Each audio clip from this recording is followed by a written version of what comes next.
This video is about logarithmic differentiation.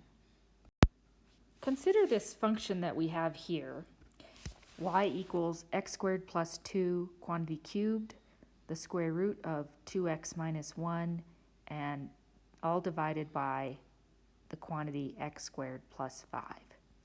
If I wanted to take the derivative of this, I could use the quotient rule, the product rule, and the chain rule.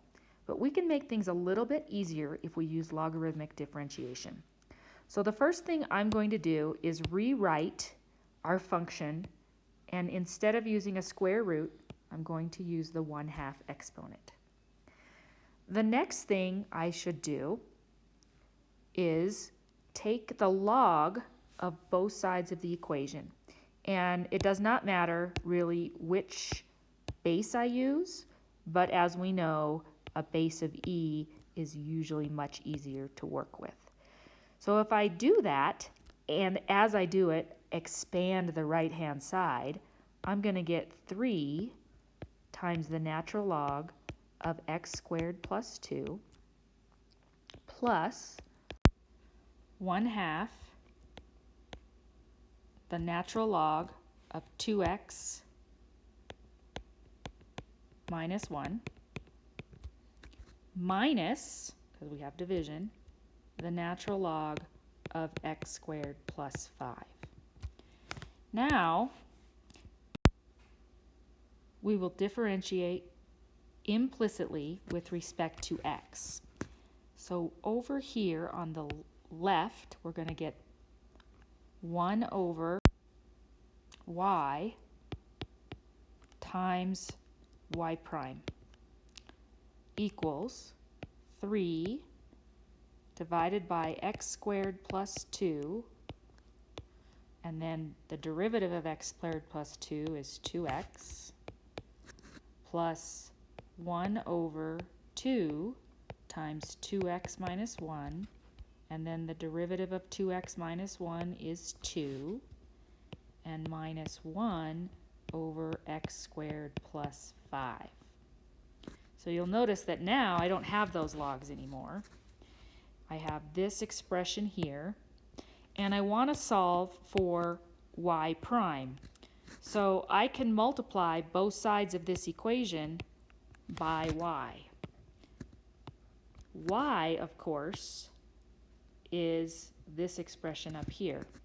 So we're going to multiply by x squared plus 2 cubed, 2x minus 1 to the 1/2, and x squared plus 5.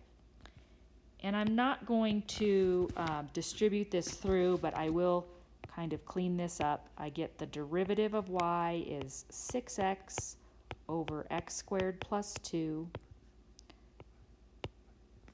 plus 1 over 2x minus 1. Here those 2's canceled. Minus 1 over x squared plus 5 times x squared plus 2 cubed, 2x minus 1 to the 1/2, and x squared plus 5. That is logarithmic differentiation. Let's determine whether the graph of y equals x to the power of x for x greater than 0 has any horizontal tangent lines. So let's think about what that's saying. If we have a horizontal tangent line, that means that the derivative or the slope of the tangent line would be 0. So in order to make that determination, we have to find the derivative of this function. So again, we're going to take the natural log of each side and bring that exponent down in front. Then we will take the derivative of this implicitly, 1 over y prime equals the first times the derivative of the second plus the second times the derivative of the first. And then we will multiply both sides of this equation by y. So these y's will cancel. and we will replace this y with x to the x. So we get y prime equals 1 plus the natural log of x times x to the x. And the question we had was whether or not we had any horizontal tangents. So we want to know if 1 plus the natural log of x times x to the x is ever equal to 0. So we can use our zero product rule and set each factor equal to 0 and say, when is the natural log of x equal to -1? And expand that to exponential form, e to the -1 equals x. That is a positive number. Remember we said we had to have a positive number. That's 1 over e.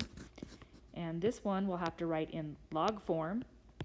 X times the natural log of x equals 0, which says either x is 0, which we know it's not, or the natural log of x equals 0, so x is equal to 1.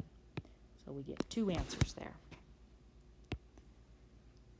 This next example here, I'm going to let you guys do this one on your own, and I'll write down the solution. So pause your video at this point, and I will write down the solution, and you can check yourself.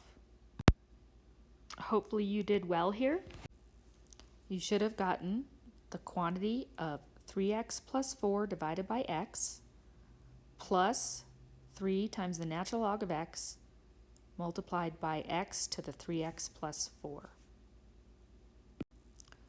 Let's do one more example together. This one is a little more complicated.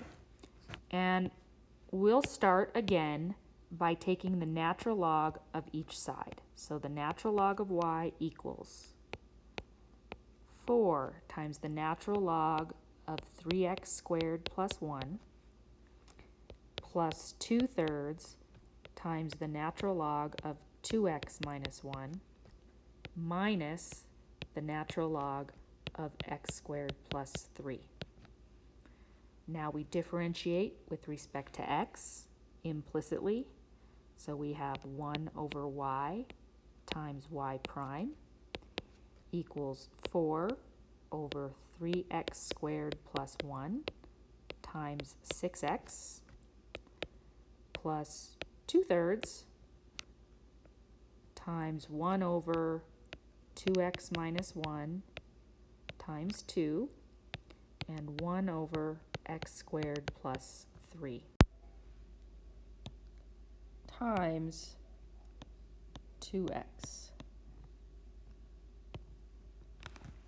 If we clean this up just a little bit and multiply both sides by y, on this side it will cancel.